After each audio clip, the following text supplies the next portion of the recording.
Hey everyone, welcome to our channel. In order to fix cellular data not working properly on iPhone, start with restarting your iPhone because sometimes a simple restart can resolve temporary glitches.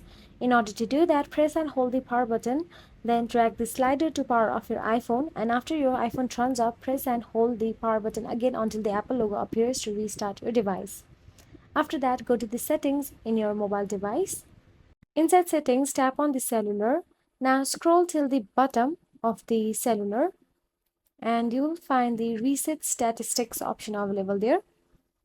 Tap on it and reset the statistics. After you reset statistics, go back to the settings again. Now inside settings, scroll down and tap on the general. In general, scroll down, tap on the transfer reset iPhone, tap on the reset, then tap on reset network settings. So that's it. If you found this video helpful, please like, share and subscribe our channel, and thank you so much for watching.